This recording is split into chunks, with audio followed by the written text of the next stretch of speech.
Hello, everybody. Are we live? Are we actually live this time? I swear, YouTube is goofy as hell. How is everybody? Yes. Yes, we are. I see it. Are we? Okay. Playback. Okay. Yeah, we just spent the last 10 minutes thinking we were live, and we are now finally officially live. As you notice, Rob is not with us yet. He will be along shortly. So let's do this right. But that's not his fault. That's not his fault. To be fair, it's the thing. Yeah, it's YouTube. It's YouTube. Daylight savings. Let's ban daylight savings. Yeah, I wish. Sure. I wish. No, this is the good part of daylight savings. This is where we earned an hour of our weekend, and it's no longer pitch black when I'm leaving my house in the morning for work. But like for most people, I think we'd be like 2 hours early now. So that's true. But that voice you hear is Mr. Mark, the cyborg, good friend of the channel. First time on the show. It is. Welcome him here. He has his own gaming channel, and you also work for Geeks and Gamers. Is that correct? That is true. I've been mostly doing retro Star Wars game reviews for them, but I'm currently working on a video on Call of Duty Modern Warfare, and that will be my first non-Star Wars game review that's going to be on Geeks and Gamers. Here, because it's like a really mainstream game that a bunch of people are playing, so I might as well put my video on it on the larger channel and save the more dorky indie game stuff for my own channel. All right. So do check out his channel and check out his reviews on Geeks and Gamers, of course. And with us, until Rob gets here at least, as always, the queen of the fandom menace herself, Miss Mecha Random. You know where you love her.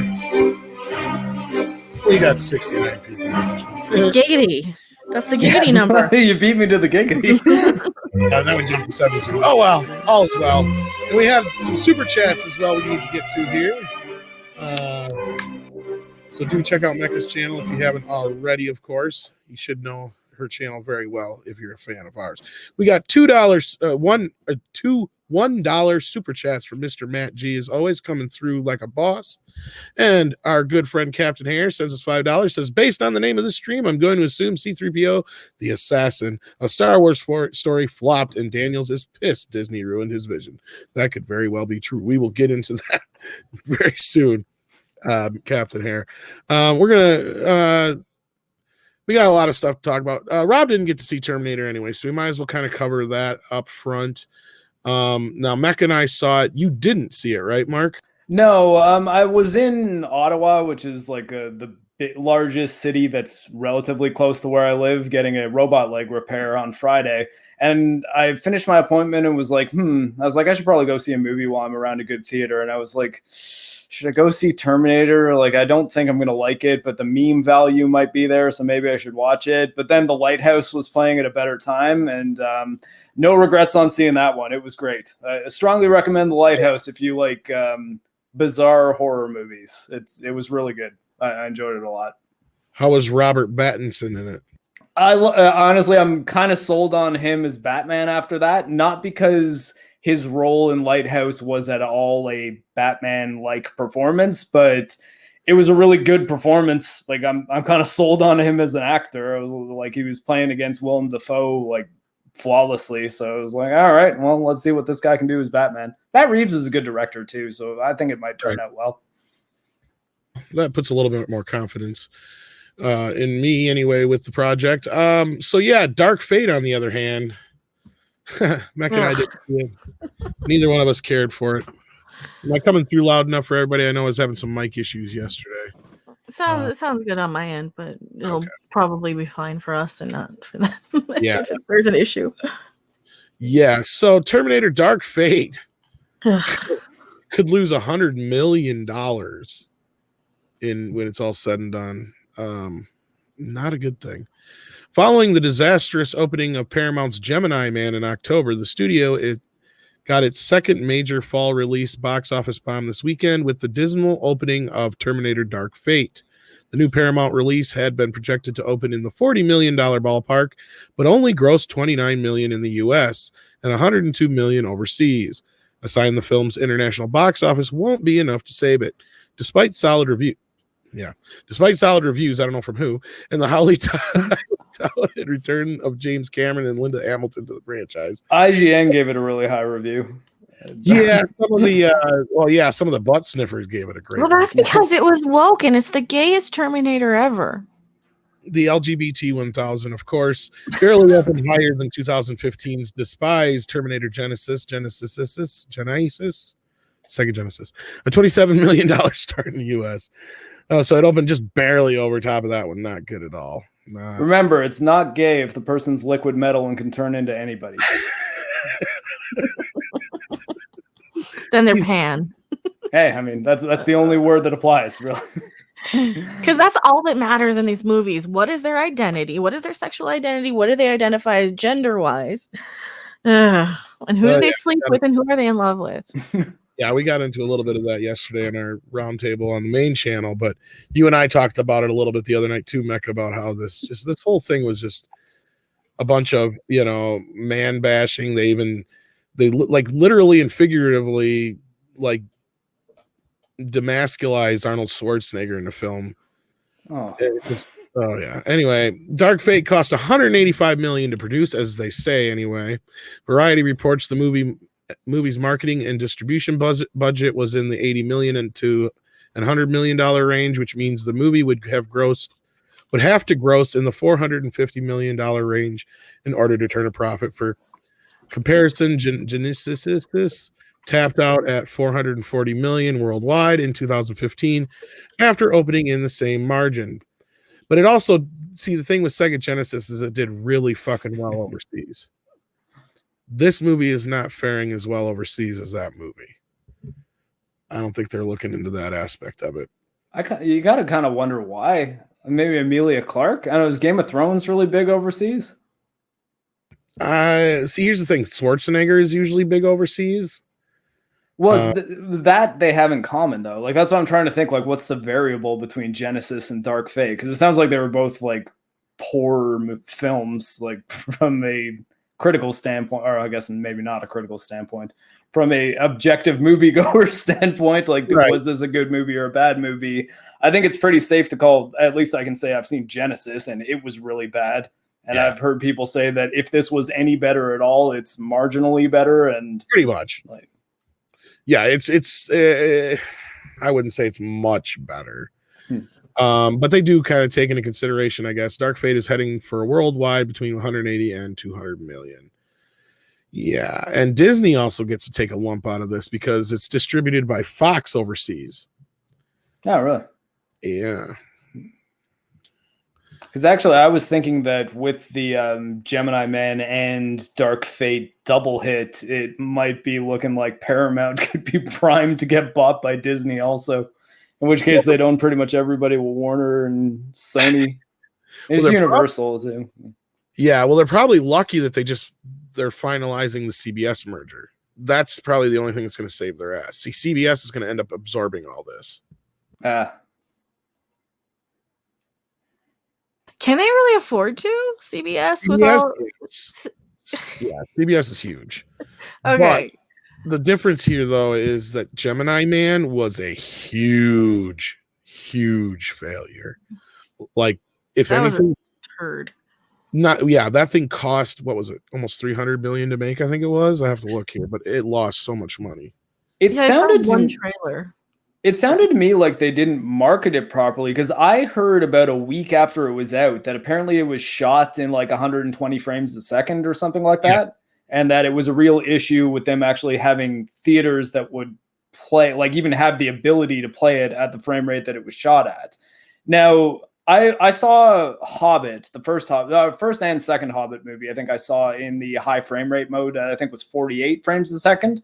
And being a gamer guy and a PC gamer, that frame rate's kind of a big deal to me. And usually in movies, live action movies, higher frame rate makes it look weird. But at the same time, from the perspective of if a movie is intended to be shot and seen that way, like the reason I think I might have brought up the Avatar being a movie that you are supposed to go see that in IMAX 3D, because that was like kind of the intended format of it. And watching it on your phone wouldn't really have the same impact. And I couldn't imagine having Avatar have the same effect on me that it did if I watched it like on an iPad versus like, you know, in an IMAX 3D theater.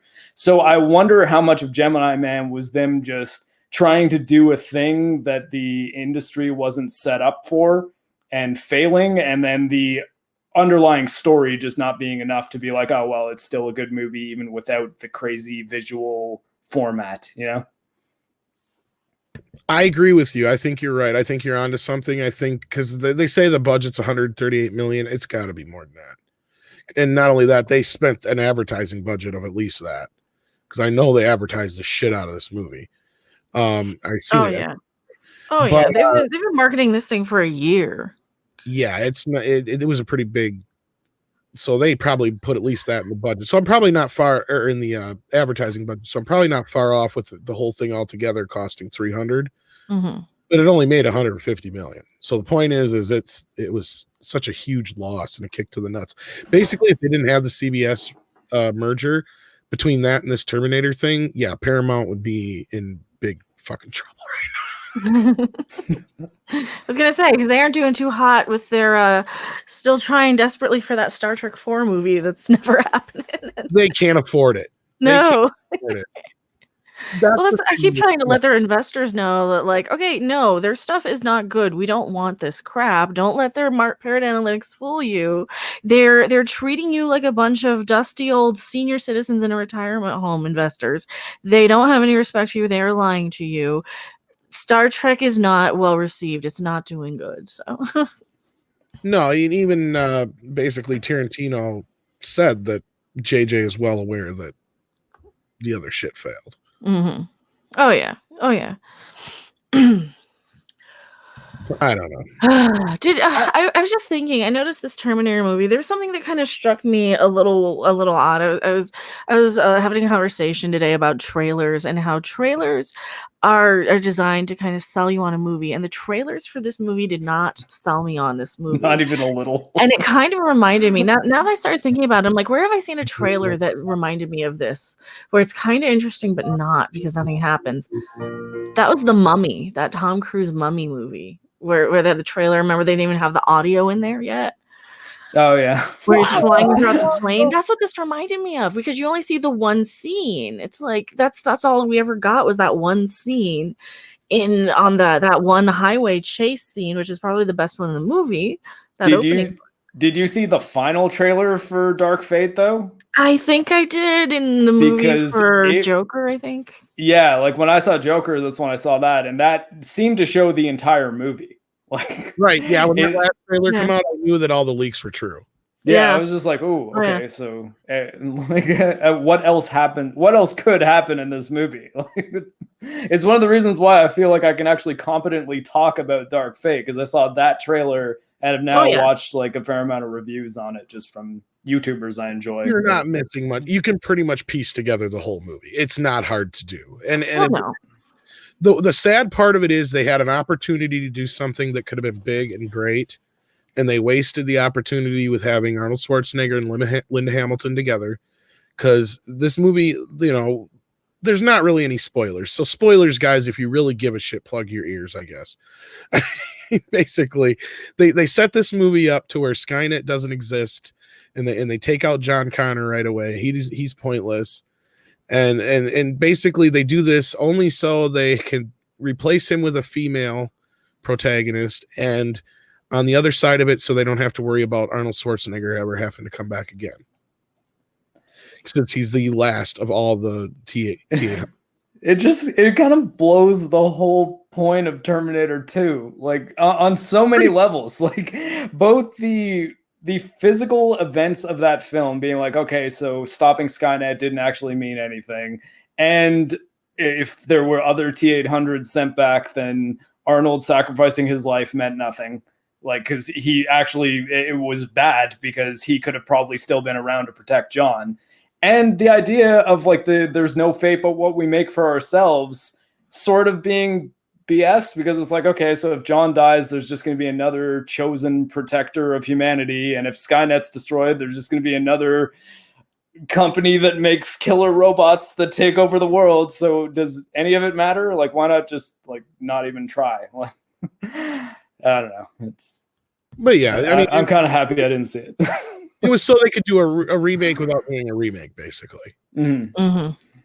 And there's so many ways we've talked about it. There's a dozen different ways you could have went at it that would have been so much more satisfying to the fans.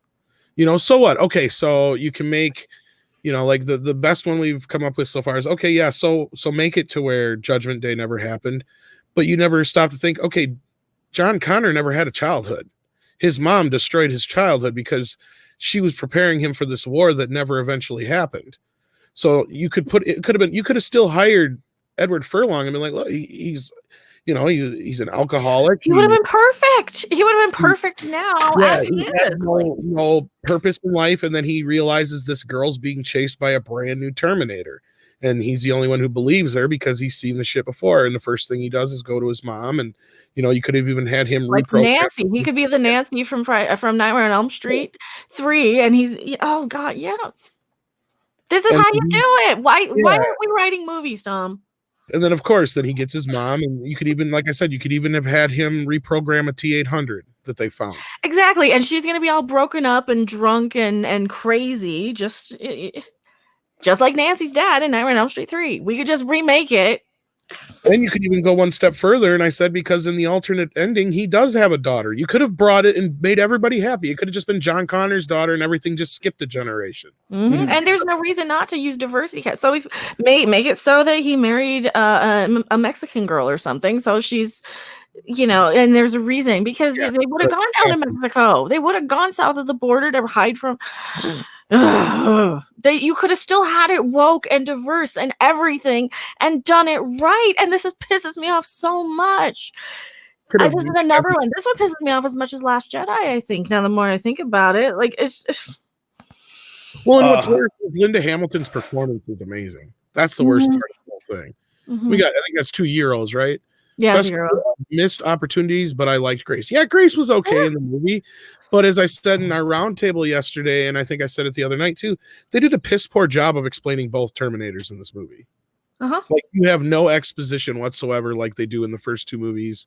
You know, as they're getting away, you'll have like Arnie explaining in the second film what the T-1000 is, and Kyle explaining in the first film what the T-800 is, and you just need a real quick, you know, rundown of this is what they're capable of, this is what they do. You know, this is their powers, you know, their limits, whatever. We get an idea of what Mackenzie's character's limits are, and that she's augmented, but we get left on so many other things that we don't get explained. And it's very piss poorly done. I heard that there's one moment too where he manifests a gun out of his liquid metal, and he only does it the one time and never again, and it's not really explained. It's kind of confusing, yes, because like the one in the last movie, I think it was, this Terminator is much like a mix between that one and the Terminatrix from Part 3, where it's an endoskeleton, a metal endoskeleton underneath what appears to be a liquid Terminator, but it's actually, I believe, more of a nanotechnology, like I think in the last one, because it gets into other machines and it can create a whole nother Terminator on its own. But they don't explain any of this to you at all. They don't explain any of this shit to you in any way, shape, or form, really, to kind of get you to understand, okay, this is what this thing does. Because it can actually throw projectiles, unlike the T-1000. Because I don't know if you saw the last movie. I think the last one, they could throw projectile metal weapons. Well, and I think, wasn't the Terminatrix able to do that too? She actually had a built-in weapon too. Yeah.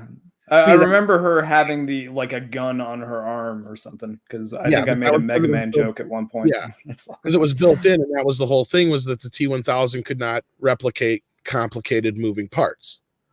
And it is confusing when you first see it, but what it is it's this new Terminator is just hiding the gun. It's not part of its whatever. Oh, okay.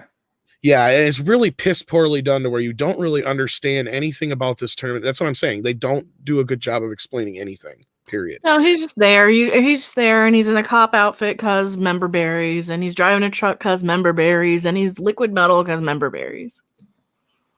Oh, yeah, there's tons of member berries in this movie. Well, I mean, all the Terminator movies had, the only one that kind of didn't, but even then, it still had a lot of formulaic similarities with Salvation. And as much as like that movie gets dumped on a lot, I personally thought that was like a Terminator sequel series that had they kept going with that, like with the Christian Bale, John Connor, that could have turned into something pretty cool.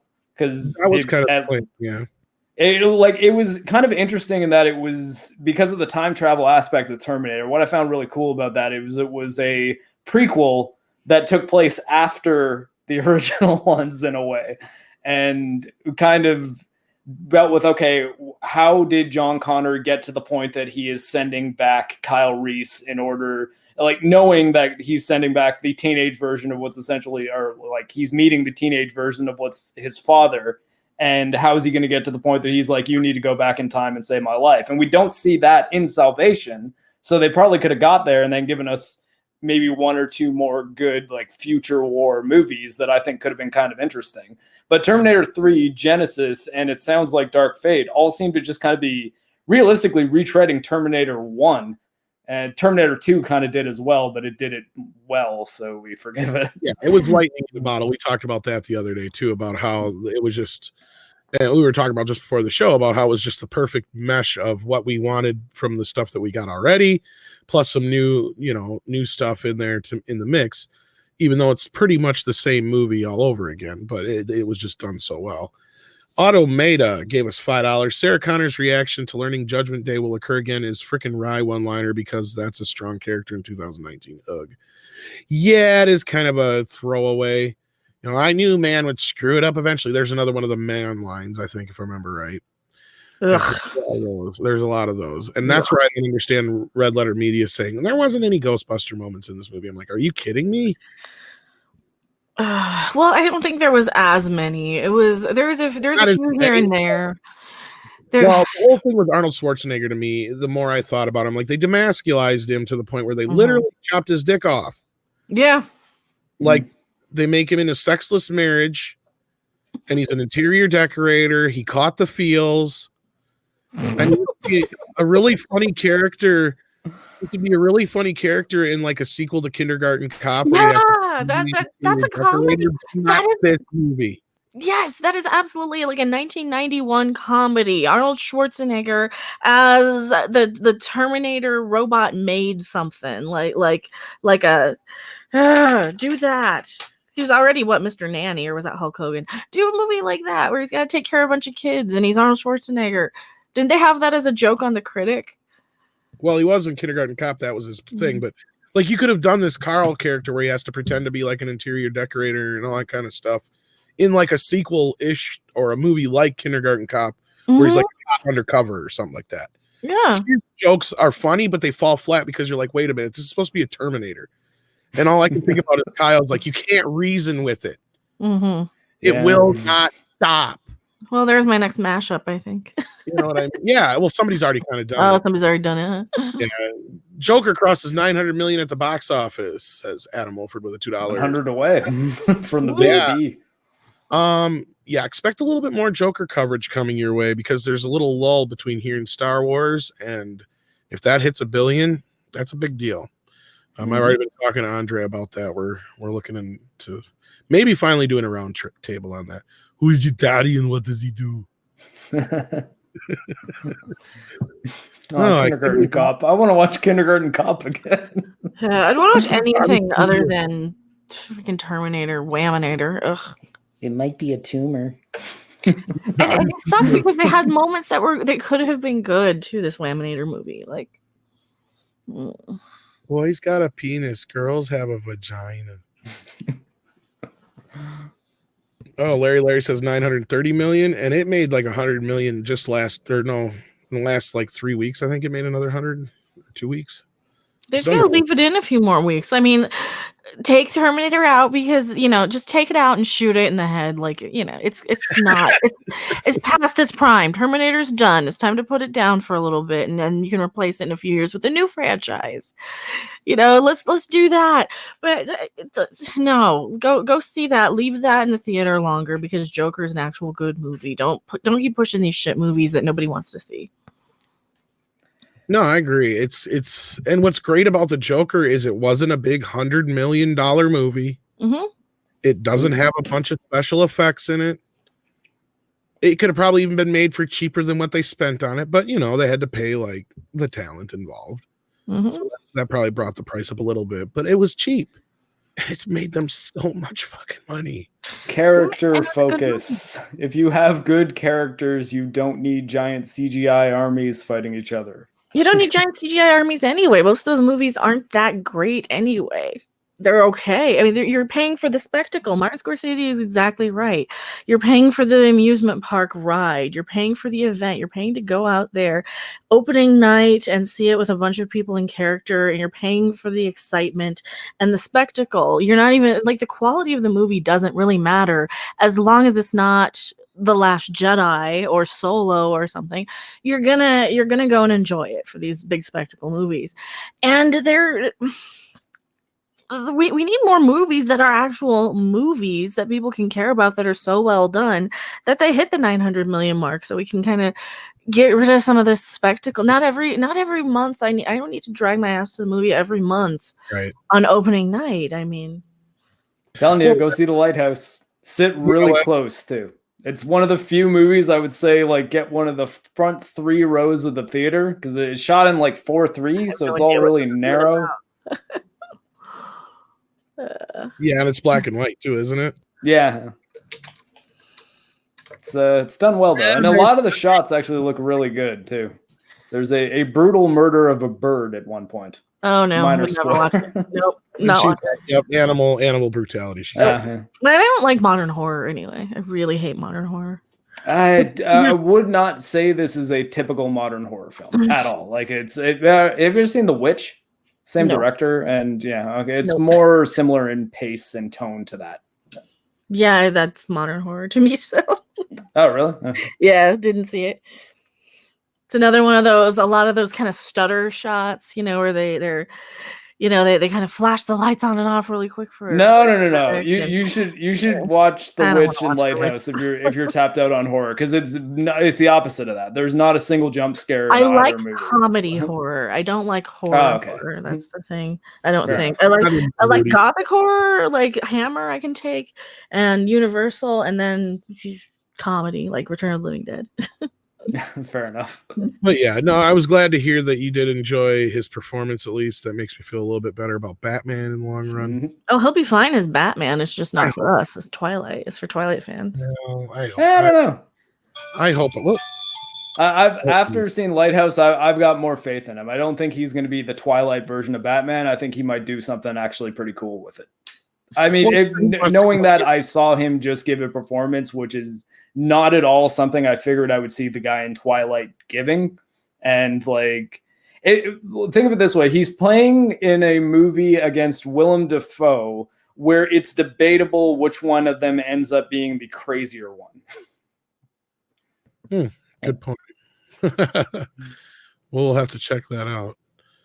All right. Well, Rob still isn't here or seen the message yet, I don't think. So, what did we want to touch on next, folks? Did we want to do the Anthony Daniels story next? Yeah, C-3PO is always a thing. All right. I watched Batwoman. Okay, I can go over Batwoman real quick. You want to talk about that real quick, and then maybe that'll buy while you pull up the C-3PO. I've been watching the EFAP minis on it, so I actually feel like I'm caught up on Batwoman too. It's not good. It's just not good. It is so. Well, they went Texas Chainsaw Massacre on it. There's like a mask made of human skin. I'm not even kidding. It's just such a long, dragged out soap opera sort of thing. They take turns kidnapping each other every week between Batwoman and the sister / is she not a sister? Is she just a crazy person? Beth Alice, whatever the crap you want to call her. And they're just spend way too much time on the is she the sister? Is she not the sister? Is she so the sister? I don't care anymore. Just shut up and make out already. Villain of the weekish, no. There was one episode that was like that, but no, it's pretty much the same chick over and over and over again. But yeah, it's not a good show. It's something okay if you want something that if you have TV and not YouTube and you want something in the background while you're playing video games that's not sports ball, something like that. Then it's an okay watch as long as you're not like watching it. Which is not saying much for it. It's better than sports ball. Well, I always thought that sports are something you kind of want to be watching if you're going to watch it. Whereas YouTube has a lot of content that you can just throw on in the background while you're playing video games because a lot of it works as audio only content. There's a lot of like podcasts that you could argue that what we're doing right now is essentially a podcast. I'm sure. Hell, I'm the only one that's on camera right now. And I'm probably at least the second best looking one, if not the third. But yeah, but like I think that the reason why I'm not on camera. Hey, I did not say who the first best looking one. I mean, look at you. I lose. No, you're a beautiful man, Tom. Find your confidence. Definitely third. But what I mean is like the video component of content like this, be it this show or like any other show that is like a live stream based conversation, you can get most of what you would get out of it by listening to it and doing something else, be it painting a Gundam toy, playing a video game, even like fiddling around on your guitar, as long as like the volume is enough that you can still hear what's going on. Whereas I find that like TV shows, I've never understood how people can throw a TV show on in the background, like maybe a comedy, and like really get anything out of it. Because Batwoman isn't it a show where there's like fight scenes and stuff? Like, wouldn't you want to see those? Oh, I can't stand fight scenes and stuff. That's why I zone out. Yeah, you hit the nail on the head, Mark, and Mecca says this all the time. Shows like Star Trek Discovery are made for you to be able to just know when to look up from your phone. Mm-hmm. Ignore the show, and that's what the big flashy bullshit's about. So, action's happening. I can look up now for my YouTube or my Facebook and Twitter. And Tumblr and Snapchat and TikTok. And that's it's for this younger millennial sort of like these younger people who have grown up with the internet only and don't have TV and actually watch shows. And I think TV is a dying thing. It's something for like if a teenage girl is forced to sit in the living room with her parents, she can put that on and watch it with the family, and then while she's texting, basically. And that's who the demographic is. And the parents are happy to have somebody to watch something with. And yeah, that's all this show's for. I just can't imagine being on the writing staff of a show where that is like the mission statement. I don't think it's the mission statement. I think it's just coincidental. Oh, okay. Because I was thinking that like if the reason the shows have like the big flashy moments punctuated by a bunch of kind of nothing happening is because they're assuming everyone's not really going to be paying that much attention to it. I think some of the directors might be assuming, I think a lot of people think so little of their audience that they're like, well, they're not paying attention to us anyway. So I think you got a little bit of it. It might not be like super intentional, but it might be something where we go and like, I don't know. It's something where I totally lost my train of thought because now I saw that typing in the chat here. Damn it. No, I think you were talking a little bit more on the whole how it's just nothing but garbage, endless trash. Oh no, and yeah, they'll. I think they'll be like, oh, we gotta. I think sometimes like your lighting people will be, oh, we gotta give them a flash and a sound when the action's happening. I think it's just something they don't even think about anymore. I think it's just something that is something that happens, and it's all symbiotic and coincidental. So, well, and it goes also into the nature of how everything's just creatively bankrupt, including the writers that work on these shows and movies. I mean, even Terminator Dark Fate had like what 6-7 writers. You don't need 7 people. You don't need more than one person to write Terminator. It's it's not that complex of a story anymore, especially anymore. This is like a bunch of dumb people are better story. Yeah, it's like now we've got a lot of dumb people who are just trying to be smarter than they actually are by saying, "Oh, we're going to make a Terminator movie, and we're going to get all philosophical and deep, and we're going to retool the universe." No, you're not. No, you're not. You're not smart enough to do that. You just want to cash grab a Terminator movie. Don't stop trying to be smarter than you are. Go ahead, Mark. I think an argument can be made for a writing team being effective. Now, I think 6 people is overkill, because at a certain point, like, try having a conversation with 6 people at the same time. It's not a very full team, though. That means went through 6 freaking drafts probably, and James Cameron's names was only on there just because he said, "Oh, you can do this and that and the other," and I'm the producer. Yeah, like he's there for a producer credit, which could mean that he was like, okay, sign off. And it might have been because, like, I mean, him and Linda Hamilton were married, right? So it could be some kind of thing where she's like, okay, if I'm involved, then like Jim needs to sign off on this. And I think he's the one who got her involved, to be honest with you. That's the one thing I will say about James Cameron.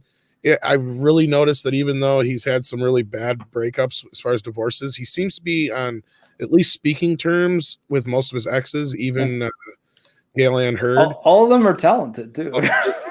Even though she's about to take his ass to court. Well, nobody can fault him. He's got a thing for very strong women. Yeah. I have a clip of Zero Dark 30 in my Modern Warfare review, so I had to credit Catherine Bigelow, one of them. She's a former Cameron ex. Yep, that's another one. You're right. Yep. Totally forgot about her. He does. He has a type. That's for sure.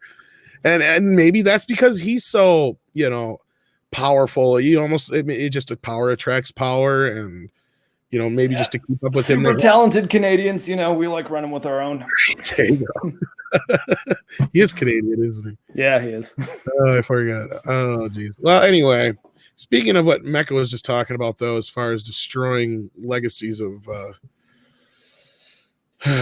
franchises, I was hoping to get Rob in here before we talked about this, but I'm sure he'll pop in just about any time now.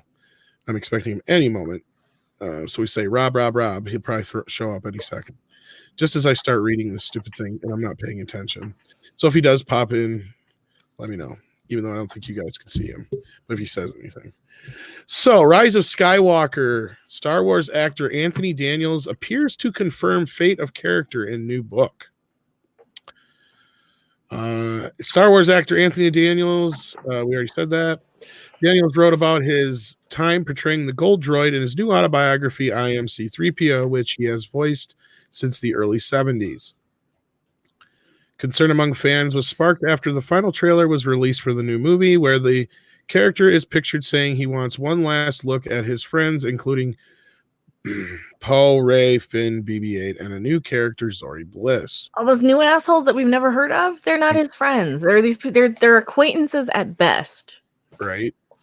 I'll give them the benefit of the doubt that there's probably a time jump between Last Jedi and Rise of Skywalker, because at the core, I think that was one of the biggest problems with The Last Jedi, that they made it like the day after Force Awakens and didn't allow any story to happen in the interim. But it is a bit jarring to see in the trailer before we have any sense of what C-3PO's relationship to these people is like at this point. Yeah, that was my biggest problem too. And so anyway, the article goes on. Many took this to mean they would be saying emotionally goodbye at some point during the film, with one commenting he's going to be used as a detonator for some huge bomb, isn't he? However, the Radio Times report that Daniels writes, it's called Rise of Skywalker. Yeah, he's too good of a character, too big of a character to die with me. Disney paid a lot of money for him. You know what I mean? They've got their money back somehow. They got to get their money back somehow. While it cannot be confirmed, Daniel's comments seem to suggest he believes C-3PO will live on even if he decides to step down from the role. The Rise of Skywalker is scheduled for release in the... Okay, this was not the exact one I wanted. This was some new news that just come out here earlier today. On top of the list for the soundtrack came out today as well. Plug your ears if you don't want a spoiler there. But there's a good chance the Millennium Falcon sees its last flight.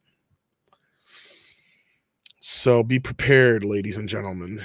I'm just saying. Otherwise, Anthony Daniels had a few things to say in general. Before we get to that, what do you guys think about this incident here? I mean, I think at this point, any news that comes out about Rise of Skywalker, it's sort of similar to like the reason I didn't end up going to see Dark Fate. Is just I'm just kind of like, well, all right. Do whatever you want to do with Star Wars at this point. Like it's probably not going to be good. I'm sort of still hoping Mandalorian and Jedi Fallen Order will be decent, but I can't imagine the sequel trilogy turning out well after Last Jedi. So anything they do, I'm just like, well, whatever. C-3PO is a suicide bomber, sure, why not? Or he lives. What doesn't really matter to me one way or the other. Which is sad to say about a character that I've liked ever since I can remember. All right. Mecca? Hey, Godzilla monsters.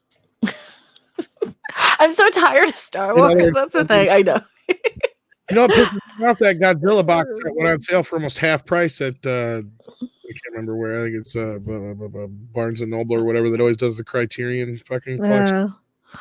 Yeah, and it just a week or two after it came out. Not even. Okay, the other story was C-3PO Anthony Daniels reveals his disappointment with the new films. Yeah, us too. Right. Well, I think it's nice that these stars are actually like calling out Disney for a change. You know, he's one of many who keep calling them out, and it's fine. We're okay with that. We're okay with that. They need to get a little taste of what they've been giving us for the past 2 years, right? I don't disagree, and he also reinforces what Mark Hamill was kind of saying as well. And Admiral Akbar, you show up and they're just like, "Oh no, you're just a joke. You're just the old character."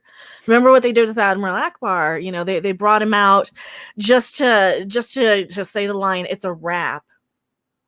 Yeah, and it made the actor really upset too. Oh, we have someone backstage. I was just gonna say, I think somebody's up here on time as usual.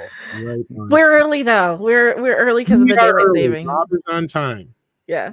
He's actually early now because we were pestering Admiral Akbar. You show up and they're just like, okay, turn it off, Rob. How's it going, man? You're muted. Rob has taken a vow of silence. I have, yes. Shit, you guys went on early? What's it? Well, YouTube screwed up, said we were supposed to damn it. We had like 50 some people waiting, so Mech and I were screw it, let's go live. And then Mark was already ready to go, so we're like, well, let's go live. I texted you, but you must have been eating. But anyway. Well, so you're early now. All you missed. Go ahead.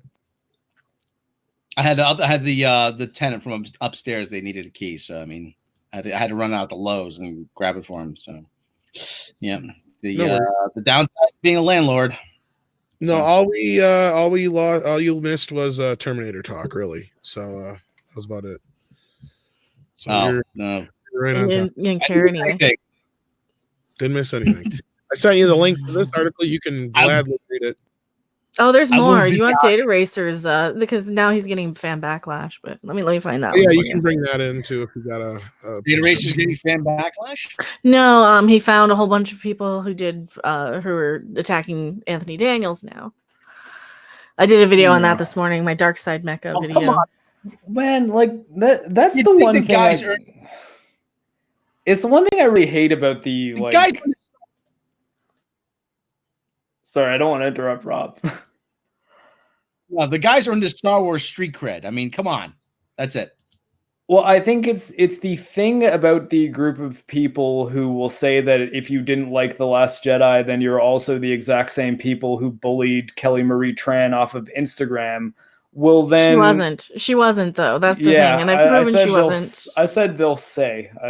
I don't think it actually happened because honestly, most people I've even talked to that even hated the character of Rose will often say like, but I saw the girl who plays her in interviews and she seems really sweet. The character was just terrible. Like, it's not her fault. She was playing a job. But anyways, what I mean is the same people that will flip out and call like all the fandom menace toxic because of stuff like that will see C-3PO step out of line and then just like hammer him. And you're just like, oh, come on, man. Like, you guys are doing the same thing you accuse us of doing, even though we don't actually do that.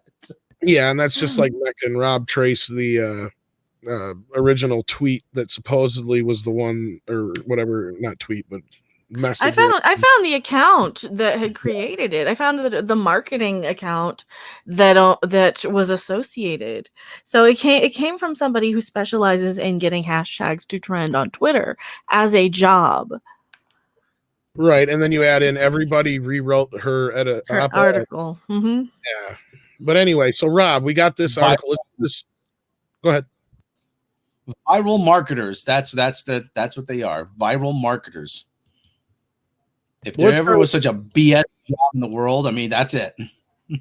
Right. Let's start with this article, and then we'll jump into the data racers, what he found. So, first off, C3PO Daniels reveals his disappointment with the new films.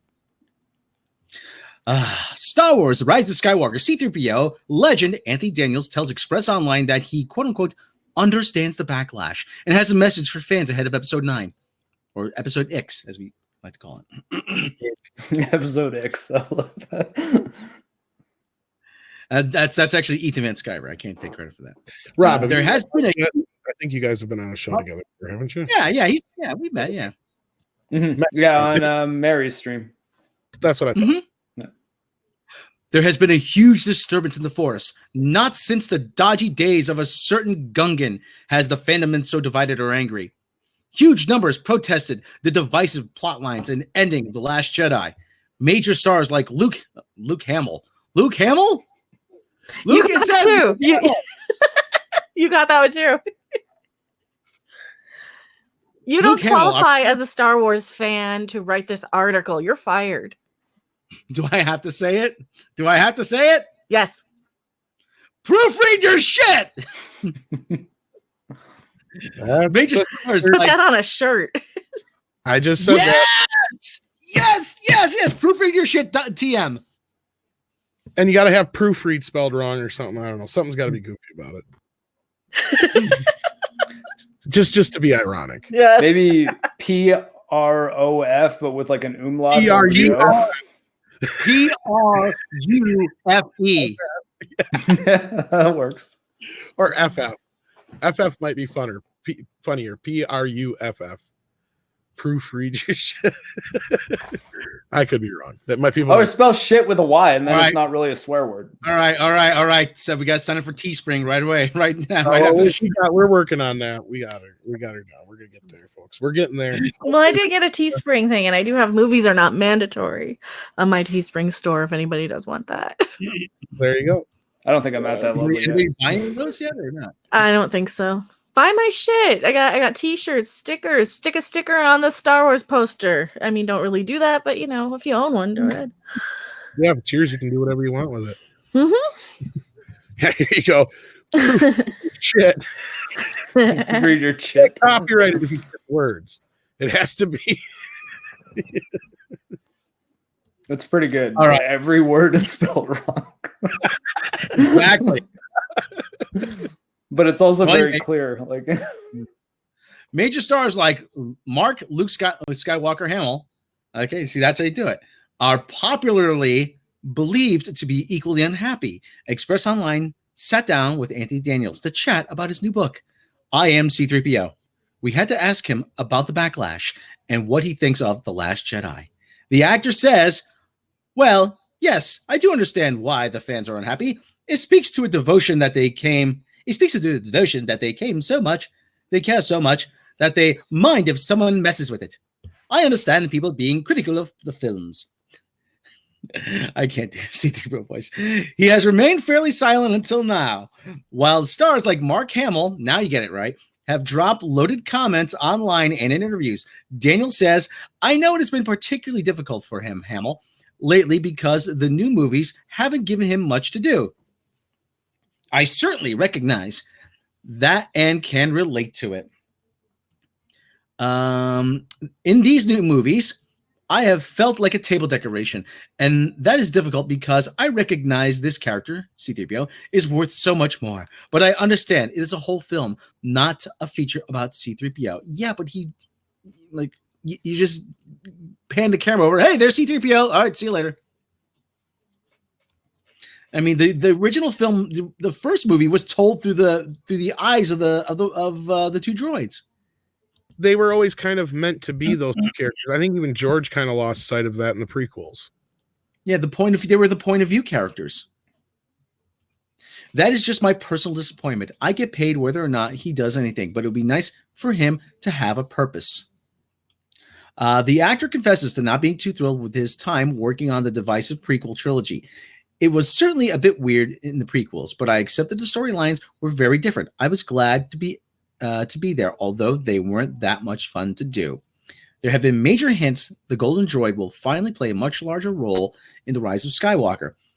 And the red-eyed trailer hints that he may perhaps even sacrifice himself to turn evil. Daniels obviously cannot give away too much, but he teases C-3PO has a major arc. I am very satisfied with what I had to do in this movie, and I am very satisfied with everything I know about this movie. Many fans have threatened to boycott the film, in the final film of the Skywalker saga.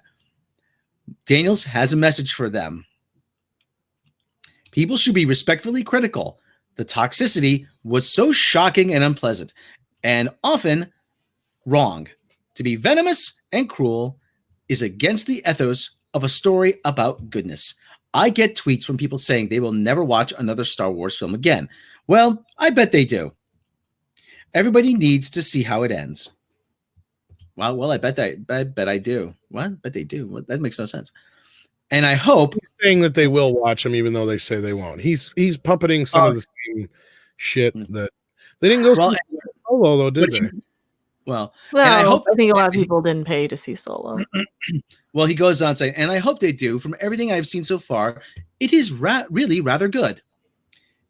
And all will be revealed in December. Before that, fans can read Daniels' extraordinary eyewitness account of making every Star Wars movie since the beginning. The only actor to have done so. I'm C-3PO.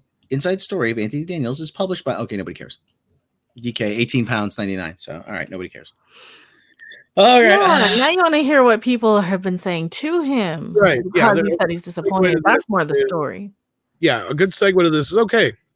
So he kind of throws us as fans under the bus, right? And I think, Mark, you're included. You don't do a lot of Star Wars stuff. I assume you're not a huge fan of the last few movies.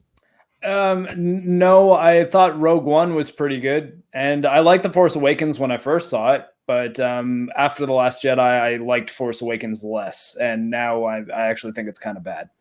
And what's funny is you're saying almost exactly what just about everybody says that I've talked to.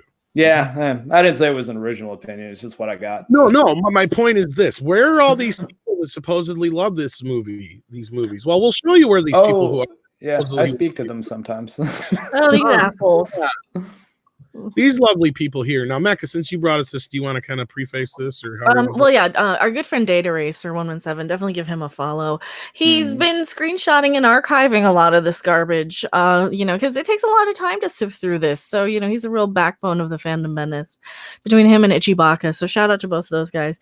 But so apparently they have been attacking him for being just another old white dude, and they can't wait to see C-3PO die. Oh, he wasn't that much of a good character anyway. He wasn't that interesting anyway. We don't care. We want him dead. I don't know if you want to read any of their tweets, but just in response to that article. Yeah, well, the problem is that he didn't blur out people's shit. Well, that's their own fault for going public on Twitter and being news. So you are now news when you are a collective of people that is, this is the story. So it's ironic or unironic, I guess is a better way of putting this. This is the exact same thing we saw happen to Mark Hamill. The exact same thing we saw happen to in Star Trek with William Shatner. What is with this idea that it's okay to discriminate somebody just because they're white and they're old? That's not only racism, it's age discrimination. Since when is ageism? that cool thing? It's these young ass millennials who think they're important. That's right. Christian Bale's right about this too. What don't you fucking understand? That's right. No, these people get on they get on social media and they have the nerve to attack people over disliking a movie, and then they have the nerve to attack people who can sympathize. It's like, what is your problem? You useless pieces of trash that you guys have to attack him over his opinion. This is the same type of crap they always accuse us of doing, where they're like, oh, you guys bullied Kelly Marie Tran off of social media, you guys were all racist against Finn. Like, no, nobody did any of these things. Not only that, did they not bully her off of social media? I found the young white guy, the young millennial white guy who actually initially started that. So I found the guy who originated the tweet. These people speaking out on behalf of the film, correct? It was basically what you're getting at is he started it on purpose to create the narrative. Mm-hmm. Yeah, because there's no proof. There's no statement from her. There's no issue of anything other than this guy just said it as a rumor. Right, because I've argued with a lot of people. I'm like, tell them, show me it. Show me. There's no tweet. I've had the only comments are like, yeah, she's a bad character. She ruined the movie. The character ruined the movie. And nothing like there's nothing like I get where I get, I'm going to cut off your head and pour acid in your eyes. There's none of those kind of comments. Where are those? Right, and I'm sure Rob wants to chime in on this too, but being the oldest member of the group. and here's the thing: in the 60s, Italians were treated like a different ethnic group as well. They were treated like being ethnic, basically. But yeah, the line is drawn. Yeah, the line is basically drawn where we are talking about how we feel about movies, stories, and characters, not about people. These people make it personal. They will go in, they will stalk your Facebook, they will stalk your Twitter, whatever. They'll stalk your fucking Instagram, whatever. They'll bug the piss out of you until they can get to you and drive you nuts. And yes, the other thing Wild Man Beyond brought up, and I did as well, and Mecca also chimed in about, and why I want Rob to really bring up a bit about is because he is a little older than us and he's seen a lot of this shit over the years, is how the ageism has just become okay all of a sudden. What the fuck is this? Okay, boomers. But ageism has, I think, been okay for a long time amongst the same people who would freak out over every other thing that could be interpreted as an ism. And the reason for that is that they think everything that's bad in their life is previous generation's fault. Well, what is it with? I mean, I don't know how close to our generation you are, Mark. I don't want to ask how old you are. No, I'll say it. I'm 35, born in '84. Okay, so you're pretty much same year as the original Terminator. All right. So are we the last generation that actually respected their elders, or what? Probably. I mean, probably. I hope not. We're becoming the elders. Right. Well, no, they actually had something to say. Mm-hmm. I mean, we listened. I mean, I get it. I don't understand. Yeah. My father used to say to me, people used to say to me, listen to your mother. Listen to your mother. And if your mother's not around, if someone else's mother's there, you listen to her. And no, really. That was a big thing. Well, yeah, it's true. I think a lot of it might have come down to how different households operated. But I think one thing that was kind of an interesting dynamic that me and my parents had were I would rarely accept just because I said so as like a reason for them telling me to do something. But what I think that did for my parents in a good way is it made them explain things to me. And what that did for me is it taught me that I need a reason for saying the things that I say, because I would never really accept being given no reason for things. So when I'll say argue for or against the quality of a movie, I will actually try to reference it to the material. It's why I really started liking content creators like Mahler, because he's actually, I would argue, the best at that, even of all the actual published film criticism books I've read. I think Mahler, the way he deconstructs TLJ and references every single one of his points to the film itself is a good way to form arguments. And it's sort of what my parents taught me by also agreeing to be like, okay, we're never just going to say because I said so. If we want you to do something, they would justify it. But at the same time, if my dad ever said, yeah, you're not ready to learn all about that yet, but just trust me on this one, I would respect him enough to be like, all right. I was like, if he's not going to give me a reason, he probably has a really good one, and I just can't hear it right now. Right. And not only that, and this will hopefully what you want to say, Rob, is, you know, with as rich a history as a family as you have, Rob, being what, second generation off the boat, you know, we were taking to listen to our grandparents. You know, listen to the stories they tell you, because you'll want to remember them later down the road, and that's, you know, not just paying respect, but you know, you hear so many people say, "Oh, I wish I spent more time with my parents and my grandparents after they're gone," and it's just sad. Well, actually, I'm the first generation born in this in the U.S. Okay, so you'd be one generation.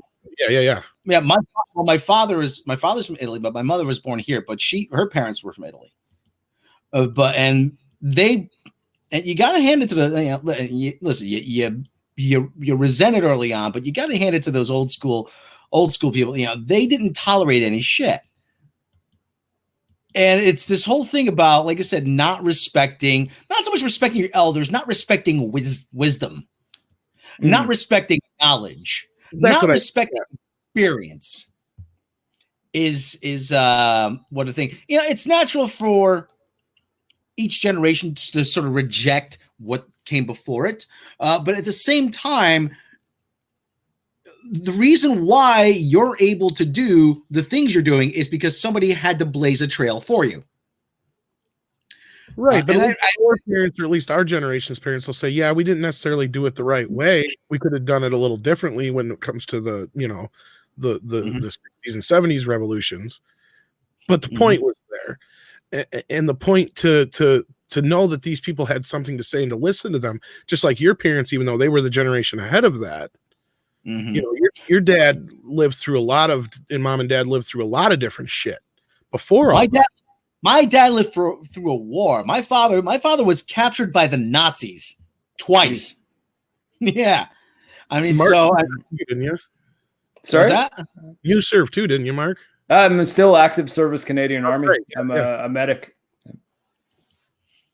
Yeah, but I'm the only one in my family that served, though. I mean, my grandfather, I think, did some like Christian brother, like missionary stuff during World War II in France, and was like helping hide people and things like that, but not actual like military service. He had some cool stories, though. He died a long time ago. But well, you'll like Rob's story here. Tell the story real quick, Rob. I'm already interested. My father was captain. Like I said, my father was he grew up in a village in Italy. The Nazis came in. They brought all the males to the square.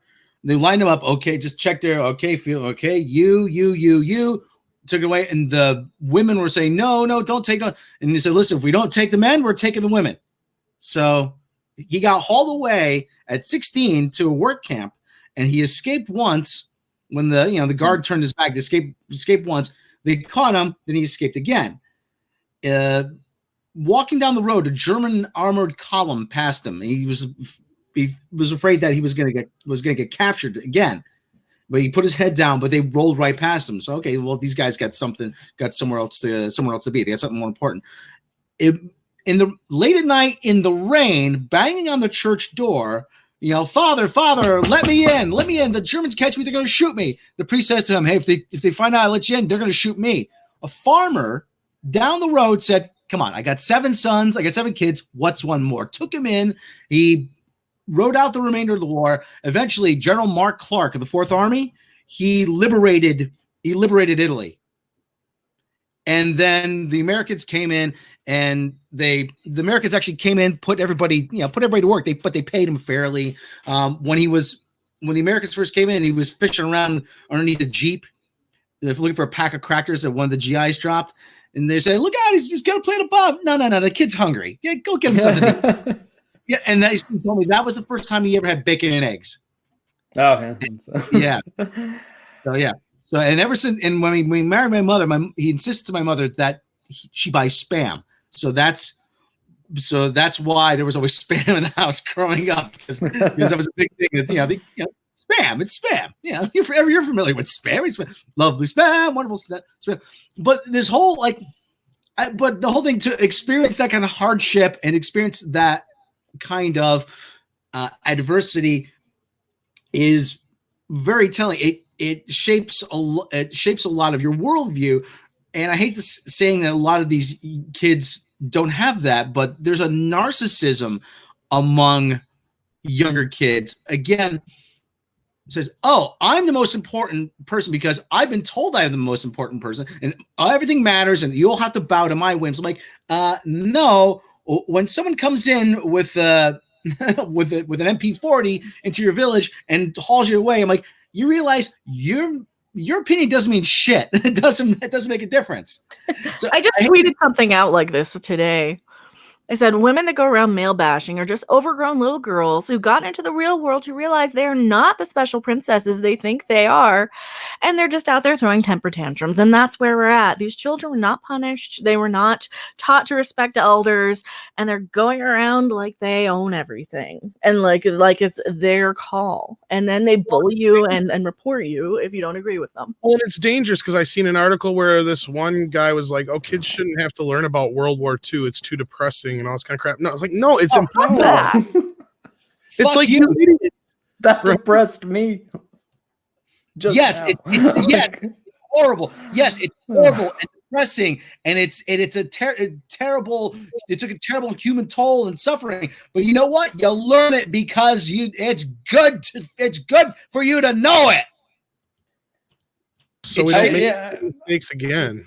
Oh yeah, just ignore those millions and millions of people who got, annihilated.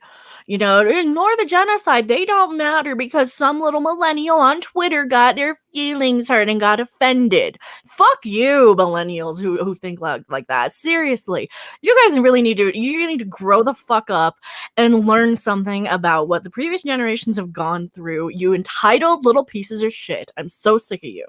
Yeah. There's something in psychology called egocentrism, where you believe you are the center of the universe. That usually stops at around age like 8 teenage years usually. Yeah. Oh yeah. No. Yeah. Well, you ask if a kid has siblings, you ask them, do you have a brother? Yes. Does your brother have a brother? He'll say no. And then when he realizes that, oh wait, he does, I'm his brother. That's when it starts to, you realize you're not the center of the universe. All these millennials and stuff, they don't realize they're not the center of the universe. Like, nobody gives a shit about your feelings. Nobody cares that you find Terminator problematic or offensive. We should not be catering to you. And you should have enough sense to say, hey, Anthony Daniels has earned enough Star Wars street cred that he can say whatever the fuck he wants about the new trilogy. Yeah, he should be complete within his rights to come out and say, look, I think they have fucked me up the ass repeatedly with these movies, and I'm glad it's over, and nobody should say shit to him. No, I would applaud him. And just like I applauded Mark Hamill for saying Jake, and I applauded both actors who played Akbar in different versions. You have the voice actor and then the one in the costume in the films, right? Both of them have been treated like shit by Lucasfilm. And I applauded them for calling them out. And we've even had a Star Wars Celebration. One of them got silenced when he was about ready to say, yeah, I understand what you guys are coming from. I get it. Mark, have you ever read a book called "It Can't Happen Here" by Sinclair Lewis? I have not. Okay, well, it's about the rise of it's a fictional book about the rise of fascism in the U.S. about a senator named Buzz Windrip who rises the presidency on a populist platform. And he has a private police force, but I'm like, and a lot of people don't want. It's a lot of schools don't read it. It's been tried to turn into a movie several times. They can't make it into a movie, but I'm like, well, they could probably get that going now. Yeah, it would be bad. They would probably just have it be a giant orange man bad film at that point. But, yeah, this was written in the 30s. This was written in no. That's what I mean. They wouldn't adapt it well if they did it right now. No, I mean, it would be heavily criticized. But I mean, It's that kind of stuff, though. I mean, the stuff that does disturb you, like It Can't Happen Here, or Joker, or The Godfather, that you need to watch as in your formative years. Yeah, you can understand humanity a little better. You can understand that there's other people out there that are not you. Oh yeah, we were reading Ethan Frome, or and the kids are the participation ribbon generation, and I was at the tail end of that. And Mark, you probably were in there. Yeah, that was starting to happen. Even I remember playing soccer when I was a kid, and it's funny now that I only have one leg, but back then I had two. And if we didn't win one of the big like tournaments, we would still get like a little trophy with like a soccer guy on it, and it just didn't say anything. It didn't say champions or anything like that. It was just like, soccer guy trophy. It was like they ordered them in bulk and only put the champions on like the ones that were actual winners. Right. Now, if you had the robot leg back then, you'd been kicking the ball through the goal and shit. See, you'd think, but now the dexterity in the robot leg isn't fantastic. You need to fix that, then you got to work on that. If it's indestructible and kill things, then you're good. It finally dawned on fascism is corporate socialism, whether black or white. Okay, well, fascism, socialism. I'm not going to go there. It finally dawned on me that the problem of the participation trophy is that you don't give kids to any reason to get better at anything. No, that was the thing I noticed in school was there was this lack of competition. Yeah. So what it would do, if you ask me, is what it caused bullies more on the rise because there was no competition, no healthy competition for the more, the bigger kids to be able to get that aggression out any other places, as opposed to taking it out on the smaller kids. Mm-hmm. The smaller kids also, they were treated like, oh, well, you're just as good as everybody else. Well, no, instead of worrying about playing soccer and football, you should be in the art or the music department, obviously. So you have this mishmash problem of causing kids to not have the proper outlets. I think that was a big issue. I don't know if you get what I'm saying, but.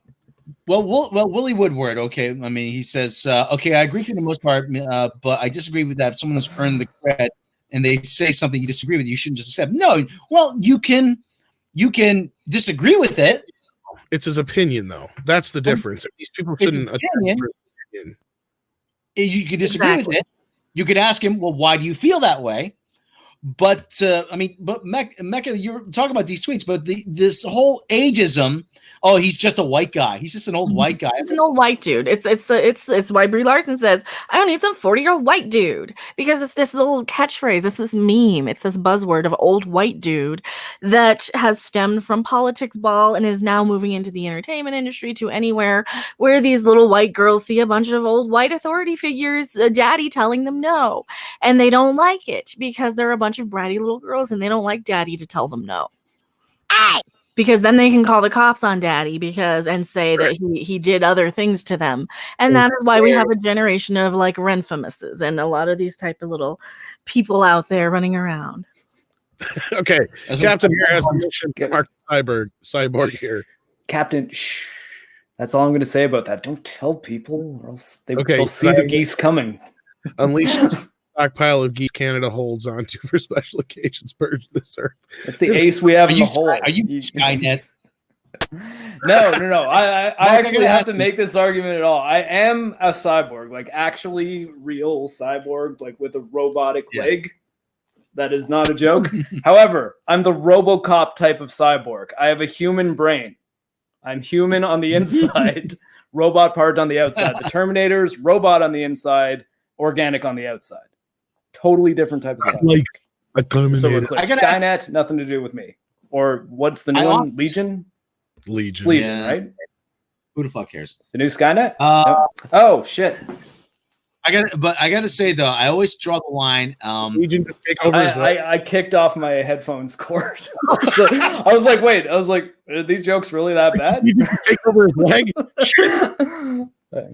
Yeah, but I always say, was I right about it being Legion though? I actually didn't hear the answer. Yeah. Okay, cool. Yeah, I thought I had that right. Yeah, it's pretty stupid. I always say though, Marcus, I draw the line at millennial and non-millennial, at whether or not you remember Nirvana. If you're old enough absolutely. The first song I ever learned how to play on guitar was "Come As You Are." Oh yeah. Which, funny enough, used in Captain Marvel, even though it didn't make any sense because she wouldn't have known that song at the time that she was. Like...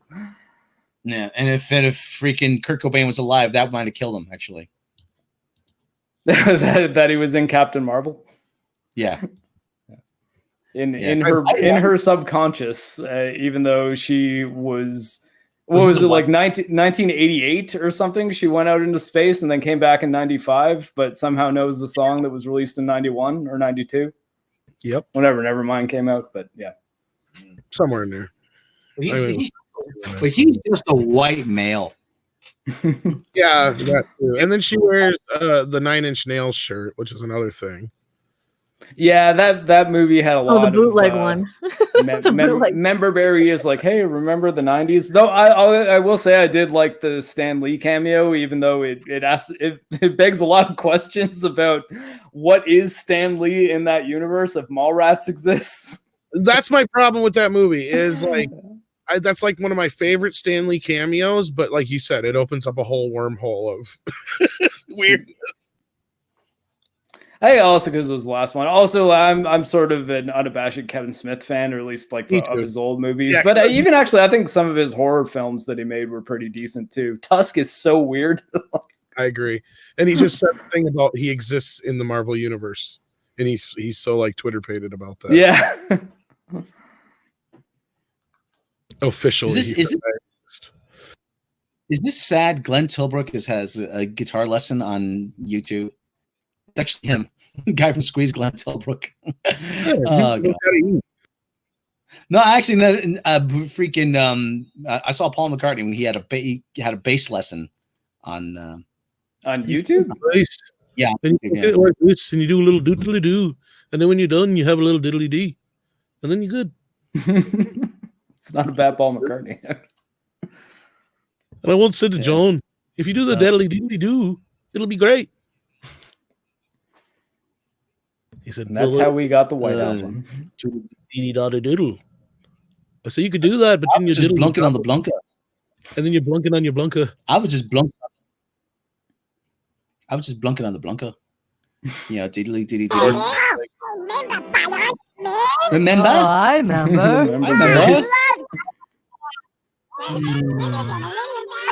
Chewbacca again? I love to remember Chewbacca. Yeah, that's pretty much what we're in. Did you see the Bond story I sent you? Oh, was there more about it? Bond story. Read this Bond story. I think I'm gonna do a video on this. Okay, are you gonna have an Andrew? Yeah. Oh, you're gonna love it. Right before I saw the picture, the brand new one. I saw the picture. Here, I just linked it in the chat here. Okay. Oh boy, am I gonna have a meltdown? Yes. So turn down your headphones, folks. Mark, I don't know if you're a Bond fan, but I assume you are. Yeah, I'm actually a giant Bond fan. I've loved the Bond movies forever. And I've been very disappointed in Spectre and everything I've heard about the new one. No. Daniel Craig cordially invites you to shut the fuck up about Phoebe Waller-Bridge writing Bond. No, I will not shut up. Daniel Craig, you look like a soccer hooligan. You look like somebody's been punched a few times in the head. You're not attractive enough to be James Bond. Go back to the pub somewhere in Manchester and crawl out of a pub at 2 a.m. stumbling drunk. Go home. When Phoebe Waller-Bridge was brought in to punch up the script for No Time to Die, what kind of title is that? Yeah, that sounds like a Bond title. I won't give a shit for that. I said it actually sounds more like an Austin Powers title, making fun of a Bond title. With a Love Boat font. If you add baby on the end of it, it would be an Austin Powers title. Yeah. No Time to Die. It's almost a line from Predator. I ain't got time to die. It's like I ain't got time to bleed, but still pretty good. Yeah, I know. I was trying hey man, you're bleeding. I ain't got time to bleed. I ain't got time to bleed. It was a very celebrities, they are really just like us moment. It was Daniel Craig who suggested Waller-Bridge for the job, thus revealing to the world that James Bond is just as big a Fleabag fan as the rest of us. I'm not a Fleabag fan. I'd never heard of it until a couple months ago. Waller-Bridge was specifically brought in to apply some of her famous wit to the Bond 25 script, which also counts Neil Purvis, Robert Wade, and Scott Z. Burns, and director Cary Fukunaga, how many fucking writers does this thing need, among its credited writers. During a recent chat with the Sunday Times, Craig was asked about Waller-Bridge's hiring, but instead of inquiring about her contributions to the tone and plot of No Time to Die, the interviewer wanted to know if the mastermind behind Fleabag and Killing Eve was a diversity hire. And 007 had no time for that. Yes, she is. Look, we're having a conversation about Phoebe's gender here, which is fucking ridiculous. She's a great writer. Why shouldn't we get Phoebe onto Bond? Maybe because she's not fucking qualified. Who brought up her gender exactly? The interviewer. Yeah, like, it's like, oh, okay, like, is anyone concerned that she's on Bond because she's a woman or because of like her politics and the kind of stuff she writes and the fact that she was L337 and Solo? Well, maybe like that, I think, is the concerning part. Might be a good reason why we're inquiring that if she's a diversity hire or not. Well, anyway, yes, exactly. But also, I know where you're going, but I don't actually want to have that conversation. I know what you're trying to do, but it's wrong. It's absolutely wrong. She's a fucking great writer, one of the best English writers around. I said, can we get her on the film? That's where I came from. I had my eye on her ever since the first Fleabag, and then I saw Killing Eve. And what she did with that, and just wanted her voice. It is so unique. We are privileged to have her on board. Daniel Craig knows his place. It is a privilege to have Phoebe Waller-Bridge involved with this movie, and he will not accept any inferences to the contrary. Thank you and good day. I'm saying she is a diversity hire. I'm saying she was brought in because they wanted to Me Too Bond, and I'm saying that you're all full of shit. And there's no need to proofread that. The one What point other reason could there be? The only hope that I have for this Bond movie actually turning out all right is Cary Joji Fukunaga directed every single episode of True Detective Season 1, and I think that is like one of the best seasons of TV that exists. So there's talent on board, but at the same time, when you have a movie with this many cooks in the kitchen, one talented guy might not be enough to turn it into something great, if not even make it something watchable. So who knows? But also, on the point of the super chat, Dr. Horrible's sing-along blog is really good. Everyone should watch it. I got a feeling there's going to be a context, but yeah, it's goofy as shit. No, that movie sucked. Wasn't there an article that said that she was here? I typed it in the thing, but I'll just say it. Didn't we hear somewhere though that Phoebe Waller-Bridge was brought in just to make the Bond more suitable for the modern, like to make him a more sensitive. Yes. Yeah, so flat out they've admitted it. A modern gentleman. What? Can you find that article for me? He's gonna have a man bun. He's gonna sip lattes. Yeah, because I remember you talking about this. I remember us talking about this like last year when they brought her in. That no, she's only there to make it more SJW friendly, to make him less toxically masculine or what's the I don't know, old fashioned gentleman, less of a man whore. I don't know. I don't remember the term they used. It was something though. Oh God, they're gonna SJW. This movie's so bad. This is the next Terminator. This is the next train wreck. Well, I mean, at least Spectre wasn't good either. So, like, I mean, it's kind of the same reason I didn't really care all that much about Dark Fate, like to the point that I didn't even feel like going to see it for the meme value. It's that Genesis was already really bad. Same with like I'm going into Rise of Skywalker, being like, well, TLJ was shit. So. Like, I mean, it's not movies aren't mandatory. You don't have to see it. That's the thing. I mean, if you never do shit. The Mary Sue has already chimed in. Oh, suck! Those bitches need to die. Oh, Mary Sue in Minecraft. I'm so tired of these women. It's all recent. Hold on. I can't. I'm looking for. Oh, for the older article, yeah. These this is just such BS. I mean, if they're marketing her as a way to bring in to make Bond less toxically masculine and to be more sensitive in this Me Too era, then yeah, it's a good point to say, is she a diversity hire, because that is exactly what she is. She is the face of the Solo, a Star Wars story movie that played the feminist robot for a reason, because that's her personal politics. She is hired only for I did this rant before. She's only hired for her personal politics, not based on anything else. She might be a okay writer. She might be competent enough, but they're hiring these people. This is the same reason they hired Michael Chabon for Star Trek Picard, is for their politics, for how many times they trash the Orange Man, for how many times they say that's problematic. That is for how many woke points they have. That's the only reason why they do it. I see you have the article. Fleabag star Phoebe Waller-Bridge is being wooed to help write a future James Bond film. It's not going to end. God, son of a bitch. Goodbye, Mr. Bond. God, this is. You're going to make me have an aneurysm, aren't you? You really are. This is all I've got left, people. You got to just start watching anime, man. It's the only best. I love it. You know what I mean? I'm just kidding. I mean, I'm actually kind of not kidding, but it's usually what I say to people that get really disillusioned with like modern Western media. Stuff. I'm just like, eh. Yeah, I don't watch stuff. I don't really get much enjoyment out of any of this shit. I mean, rarely. There's a rare chance we get a Cobra Kai or a John Wick, maybe once a year. So, Dark King 616 sends us an Australian $2 super chat. Has any Bond film made a loss before? I don't think they have. Have they, Rob? I think they've all done pretty well. I don't remember it being said that Spectre did all that well. I think Moonraker might have not done as well just because the budget was so big on it. Does Never Say Never Again count? Or the original Casino Royale? Because those are the kind of two like not real Bond movies. No. They really don't.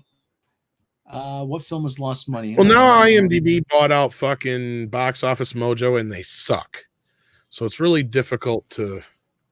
I'm trying to find that article about. Hold on. Yada yada. Odin might know. Lashana, so that I can find here. Oh, really? Yeah. The numbers. History, box office history for James Bond movies. No Time to Die. Spectre did Spectre Skyfall. Production budget. I like Skyfall a lot.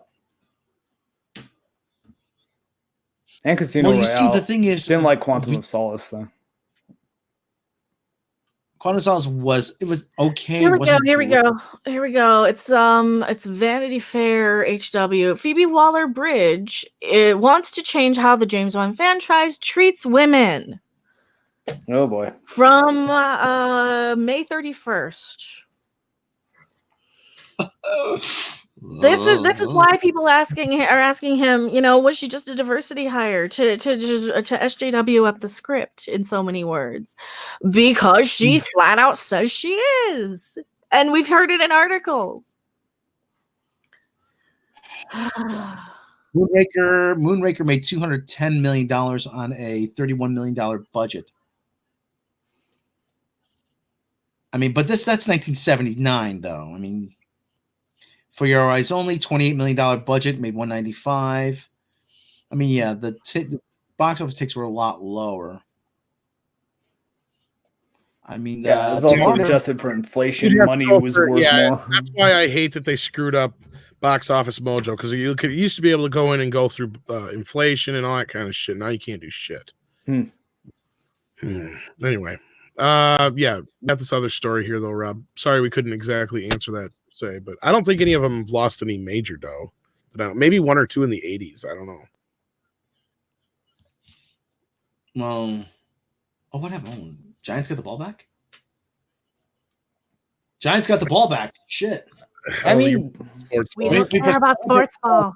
Just looking at that title, though, I mean, like, is there really very many examples of in a modern Bond movie, like one made, say, from the Pierce Brosnan era on, which I'd say is safe to say, like the ones that have been made this generation, like the Timothy Dalton ones, I guess weren't that much longer before that, but for some reason, remember when Pierce Brosnan took over the character, it was like a big deal, and the movies made like a lot of money. So maybe the Dalton ones didn't make as much. I'm not sure. Yeah, and he only did 2, whereas like I think the only Bond to have done less was George Lazenby, who only did 1, and whoever was in the original Casino Royale, but that one doesn't count.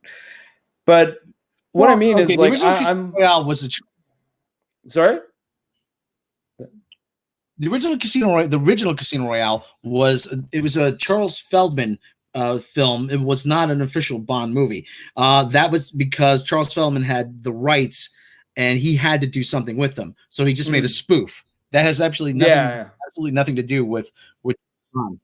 I mean, other than using the name and the title. That's the thing, though. But if some people say, "Oh no," but this Bond movie flopped, I was like, theoretically, they could pull that and call it a Bond movie. It's just I wouldn't count it amongst the others because it isn't really an official one. And then Never Say Never Again was Sean Connery, but it was basically a remake of Thunderball, just with the Empire Strikes Back guy directing. And I don't know. I think that was another like rights thing where. Was it New Line or something had it, and they just needed to do something with it. But anyways, but I'm just saying, like from the Pierce Brosnan era forward, I'm trying to think back on when there was like a woman in one of those movies that was treated like very badly, and I'm honestly having trouble thinking of examples. Like most of them are pretty strong, smart, resourceful, either as like femme fatale villains or as like foils who are extremely useful and beneficial to like Bond's mission in that specific movie. Even if the movie wasn't great, like, I mean, Tomorrow Never Dies, the Bond girl in it was Michelle Yeoh, like, and she has a lot of action scenes in that movie and kicks a lot of ass. So this, like, oh, Bond has always been like a misogynistic franchise, to be like, well, I don't know, like, I mean, yeah, he's a ladies' man, he gets a lot of girls, but like, is that inherently a bad thing? Well, according to a lot of people, yeah, that is a bad thing. He's a toxic male. Well, but I mean, if he was trying to lock down every woman that he interacted with into marriage, wouldn't that be him being patriarchal as well? Like can you win? Like, is it okay to have casual sex or is it not? Because if it's not, that it seems like that would kind of crumble a bunch of the other aspects of the same ideology. That's like. Robert Meyer Burnett have had some really great conversations on this, especially when they get into the whole fact of like, first of all, a lot of these women pursue him sexually and are either working for the other side or whatever reason, or they work together in the end, or just as strong as he is. And then the other part of it is, you know, that Rob and him constantly get into is how the fact that this is his job. And not only that, it's a fantasy, for fuck's sake. It's a character that is somebody that we aspire to be. It's obviously not anybody that anybody really is per se, you know, but if you're out there sacrificing your life every day, you're going to live fast and wild. Okay. You can't get that. But anyway, Rob says it, and Rob and Robert say it better, but anyway, sorry. Yeah. I read when I was reading the original novel of Moonraker, the Ian Fleming novel, it says right there in the first chapter, he expects to be dead by the age of 45. 45 it was the mandatory retirement age for MI6 agents, and he expected not to reach the retirement age, which is why he does what he does. And the other thing too is they keep trying to reinvent the wheel. This is his job. He's not trying to make the world a better place. He's not trying to stand up for the little guy. This is his fucking job. This is his 9 to 5. Shows up, gets some cool shit, flies somewhere really cool, you know, has anonymous sex with some beautiful woman, kills the bad guy, kills a bunch of bad guys, thwarts somebody's plan, and then kills the main big bad in an ironic manner. That's his 9 to 5. He's trying. What are you doing in there, Bond? Keeping the British end up, sir. That's it and what it is. that famous line at the end of The Spy Who Loved Me. Keep me the British end up, sir. Barbara Bach was going to kill him. Remember at the end? And first thing he did was he said, let's get out of these wet clothes. The Roger Moore era probably had some of the most slick and like adorably cheesy like flirting lines in the entire series. And that's the other thing. You just said it right there. As far as I know, as an outsider, because I'm not a huge fan of it, it's fairly cheesy for the most part. I mean, it's tongue in cheek. It's cheeky. It's not meant to be taken seriously anyway. Yeah, well, I mean, the Craig movies got a bit darker, and like, I think that was like the way a lot of people said it at the time. I remember is that this is the Batman Begins of Bond when Casino Royale came out, and it was also like an origin story. It was a fair amount more grounded, a bit grittier, and I thought that actually, I mean, come to think of it, it's sort of the first thing I really saw him in. Mads Mikkelsen was like really incredible as the villain in it, mostly because he was not a super powerful villain. He was a guy whose back was kind of up against the wall in like a bad situation with worse people. And it made it so that he had to do some desperate things that, from Bond's perspective, made him the villain. But you also kind of like felt for like Le Chiffre, who is Mads Mikkelsen's character. And that was, I think, one of the more interesting things they'd done with Bond in a while. And it's why I really thought that they dropped the ball on Quantum of Solace, because I thought that I only saw it once because I remember really not liking it. But I remember finding the villain in that one very like mustache twirly and cartoonishly evil, where that seemed like kind of a jump from Le Chiffre. And then they did some interesting things with Javier Bardem's character in Skyfall, in which he was super evil, but there was kind of like almost like a Joker aspect to him, where like he was always a couple steps ahead of everything and seemed like a real threat, but didn't seem to be as cartoonishly evil as the Quantum of Solace villain. So they were doing more grounded, serious things with Bond. It just seems like they've kind of been dropping the ball lately with Spectre, and the upcoming one doesn't seem like it's going to be fantastic. No, they want to try. They're chasing current year trends and current year politics. They wanted to turn Bond into a Marvel movie with Spectre. They wanted to have all this interconnected, all this connective tissue. Try to connect all the previous two movies after the fact. It didn't work. And the other thing I would say about Bond is not Marvel because there aren't all these well fleshed out characters in the 007 universe, because it's really supposed to be our universe, or a version of our universe. And people keep saying, oh, there should be a spin-off with Idris Elba. There should be a spin-off with Moneypenny. There should be a spin. No, shut up. Shut up. There should not be a spin-off of a Bond movie, because nobody wants to see a Bond movie without James Bond. And nobody wants to see him as a guest star in his own movie. And that's the problem I have with Lashana Lynch. First, and Mecca calls her, she has the dead-eyed stare of a food service worker. And if you're lunch lady, Lashana Lynch. Lunch lady Lynch. She's not hot enough to be a Bond girl. It's always she might be a fine, wonderful, sweet person. I don't know anything about her. Every time I see this persona and this image that they show of her in every pose, every film still, she has the 1,000-yard stare, the I just got high and I don't care and I don't want to be here look. She's not hot enough to be a Bond girl, let alone be, swapped out for 007. It's ridiculous. I just pawed through. The only thing I've seen her in is Captain Marvel, and and she was. I don't think anyone was great in that movie. So no. Well, I mean, I don't know. What's his name? Had his moments. Mendelsohn was okay. Mendelsohn, yeah. I was about to say. It took a second to think of the name. Rob told me to shut up. I wanted Idris Elba spit off, sniffle. No, but it's the whole thing. Idris Elba should be James Bond. Where do I vote? Where do we vote? And you don't get a vote. It's not an all-star. It's not an all-star T-shirt right there.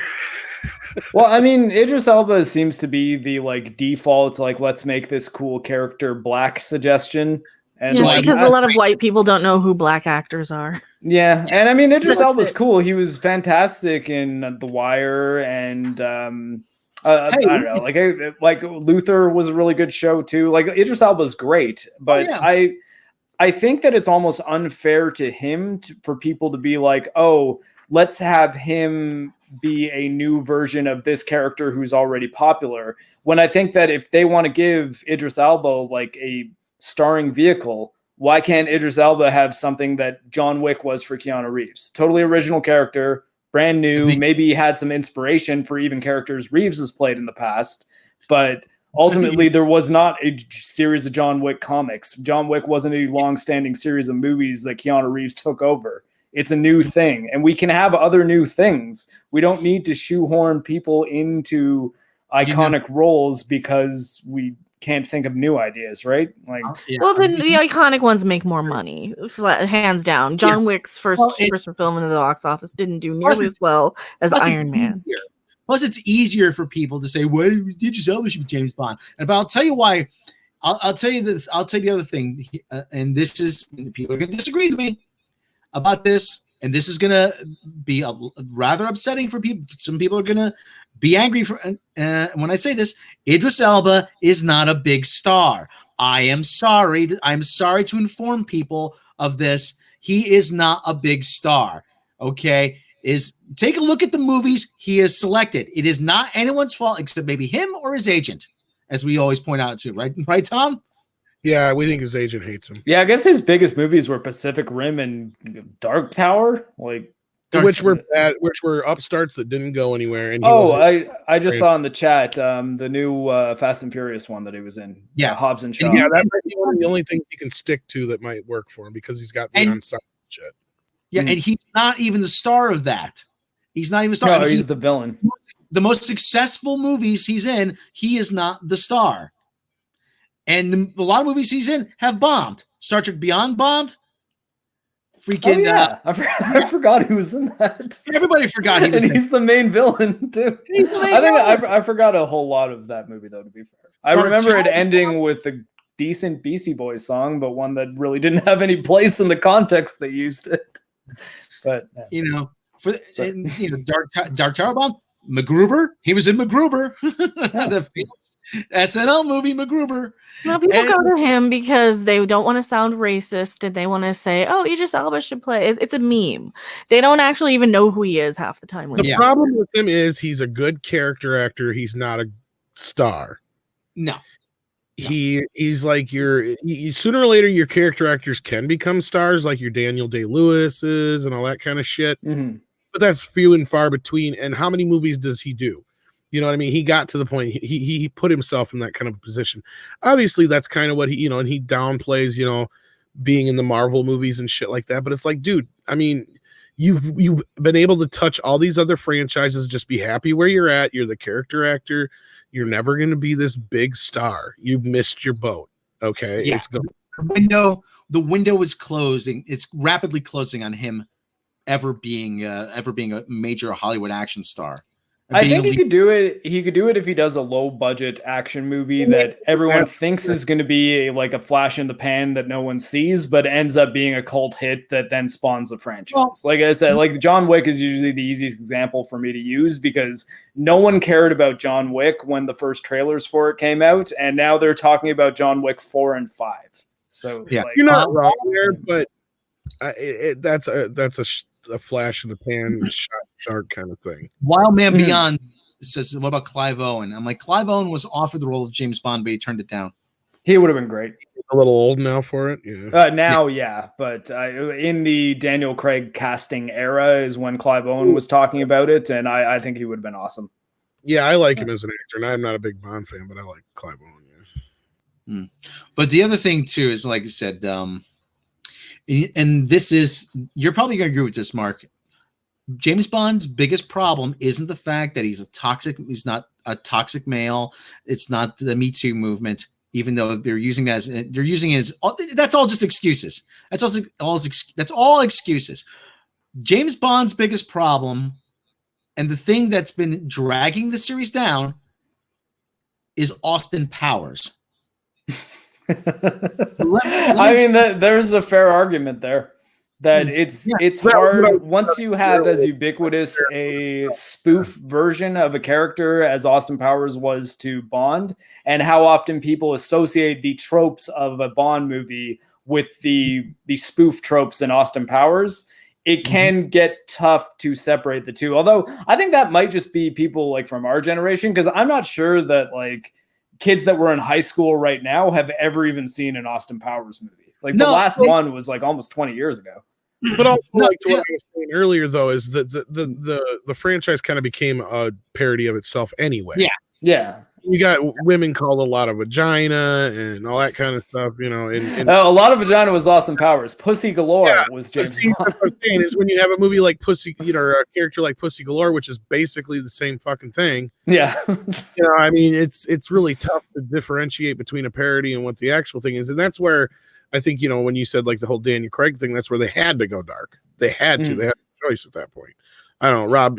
Sorry, I didn't mean to jump. But the thing is, though, about like I said about Austin Powers is, okay, a lot of kids may not have seen Austin Powers, but everybody in Hollywood has seen Austin Powers, and that's you're so afraid of the classic Bond isms and the Bond tropes looking stupid that they feel they have to reinvent the wheel now.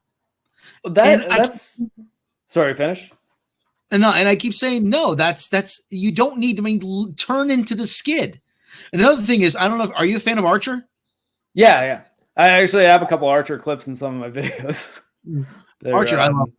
Yeah, but and that's another thing. Archer, they parody all the Bond tropes, but it's not done mockingly though. It's done so that you say there's a respect for it.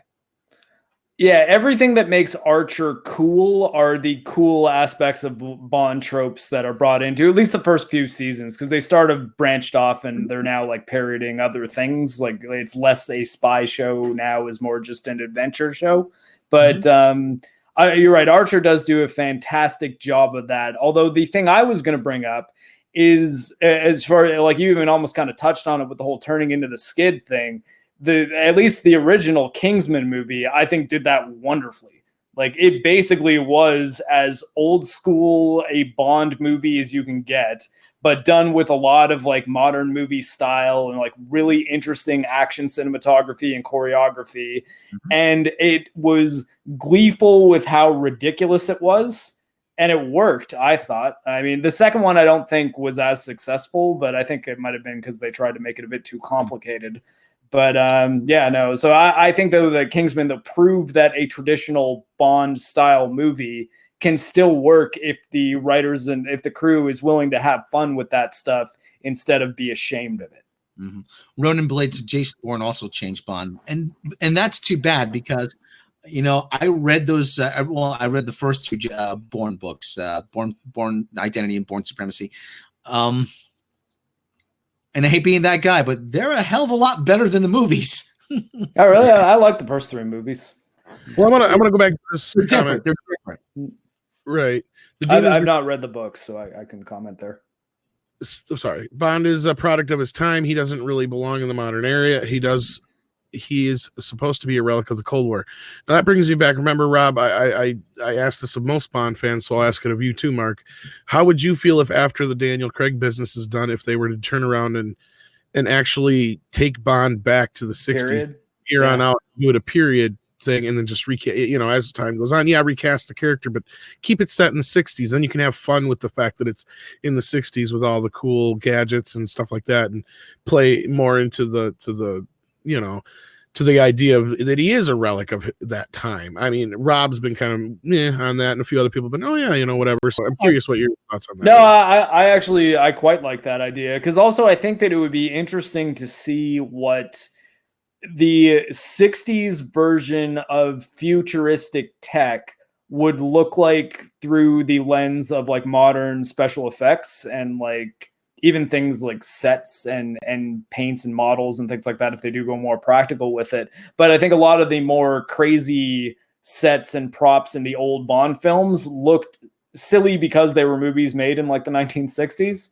Whereas I've always found the period version of the future to be an interesting concept to go with. Like Blade Runner, I think, is a good example of that it's sort of the 80s cyberpunk, like a cyberpunk as envisioned in the 80s, where I think 60s, the 60s version of futuristic tech as made by filmmakers and special effects artists today would be pretty cool to see, I think. And it would sidestep a lot of the political implications of like making a Bond as traditional as you would want to make it. And then I also put in there, how would you feel if it was directed by Quentin Tarantino? Because he'd be like the perfect person, I think, to take it back to the 60s. You know, years ago, I thought of something that sounded almost like Archer as a concept for a video game. It's a stealth video game set in like the 1960s with the CIA operative, and just kind of poke fun at a lot of the James Bond trope. It's going to be called Secret Agent Man. That would be a good title. Yeah. So get me Secret Agent Man, you know. Yeah. But Agent Man.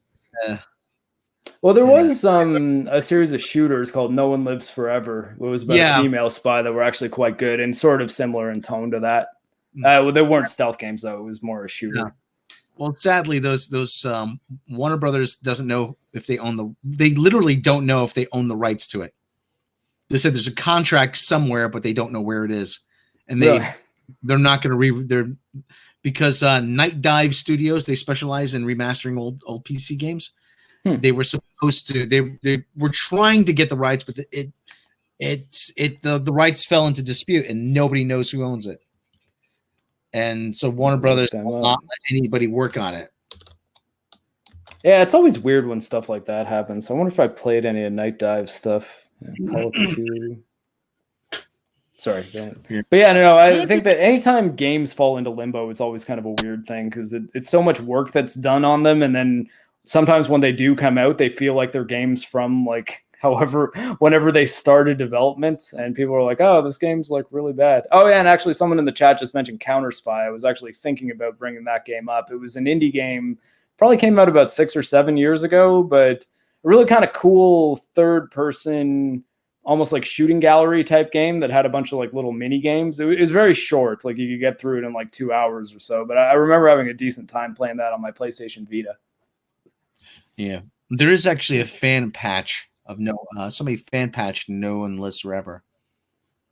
Yeah, G-Man Lives had I think a video on that patch, and apparently it works pretty well. I haven't played it though. I think I might have tried a demo of it in like the late 90s, but it's been decades since I played it at this point. Well, anyway, I'm gonna have I'm surprised it survived all the Bond talk. But yeah, fuck Phoebe Waller-Bridge, fuck this movie. No, I can't do that. I mean, just stop overthinking James Bond, please. Just stop. You're putting way too much thought into it. I mean, it's not that difficult. You know, something happens to upset the balance of power in the world. Bond gets called into action while he's on top of a gorgeous woman. There's a chase scene. He gets away. You know, title sequence. He arrives in London. Hello, 007. Please sit down. Now you're fully aware of the Flubelgaster. The Flubelgaster. Why? I thought that was just a legend, a bit of vaporware. No, it's very real, Bond, and you'll be going after it. You know, and go see Q. Get your stuff. Pay attention, 007. Now this may save your life one day. You know, gets a bunch of cool stuff. Drives around. You know, you get the little briefing and you're like, okay, so it's at a certain point in the film, every one of these gadgets is going to come into play in one way or another. And then the trick to the writing is figuring out a way to make it not seem like it's an obvious moment that he's going to use that gadget. But then when he does, it's like, oh, that thing. Yeah. Remember the end of Moonraker? Yeah. And he's putting his hands up and he's got the dart underneath his wrist. And he's shoots Hugo Drax. Yeah. Yeah. I mean, like I said, it's not rocket science here, guys. But no, they said, no, we have to make it personal. I'm like, I don't care. I don't care if some De Silva was. It's the freaking the same. The Skyfall is the same plot as The Dark Knight. Really? Yeah, pretty close. And freaking Spectre is the same plot as Captain America: The Winter Soldier. Not as good though. I really didn't like Spectre. So often Christoph Waltz gets wasted, and I don't know how that keeps happening. He probably doesn't ask questions. Yeah. All right. Well, I'm talked out here, Tom. Yeah, I think it's about time we close her down. All right. All right, everybody. Mark, you want to tell about your channel? Yeah, I do video game content. My own channel is youtube.com/markthecyborg, and I tend to mostly cover smaller games on that channel, though I've got one on Sekiro that I think is my favorite video, and one on Witcher 3, so if you're excited for the new show, maybe give that a watch, even if you're not into video games. And I also do gaming reviews on Geeks and Gamers, so if you follow that channel already, and every so often you might click one of the videos on there and you'll hear my voice, because my face isn't often on camera in my videos. It's only on live streams. But any support I can get over there, I would very much appreciate. But you don't have to give any at all. I appreciate all the attention you've given me here anyways. I've been watching the chat and nice things have been said. So thank you. Well, I'm glad we finally got a chance to have you on. I know we've been trying for weeks. Yeah. I'm just bad at checking my Twitter messages. No, it's not just you. It's everything gets in the way. And yeah, and then I know at first we were trying to figure out if you were going to be able to do it internet wise, and then you're like, cool to go. And yeah, it was all good. So we're good to go. And we finally worked it in there. So, but yeah, we'll be back again Wednesday night with the one and only Mecha Random. Why don't you tell them a little bit about yourself? I'm Mecha Random 42. Subscribe to me, buy my merch. Watch my videos on a loop. Just play them in the background all day. Or else. I didn't know if you had the Rob. So you have the other two. I did anyway.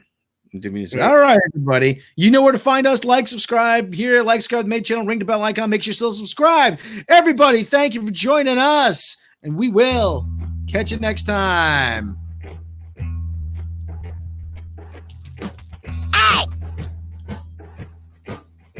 Under alien control again?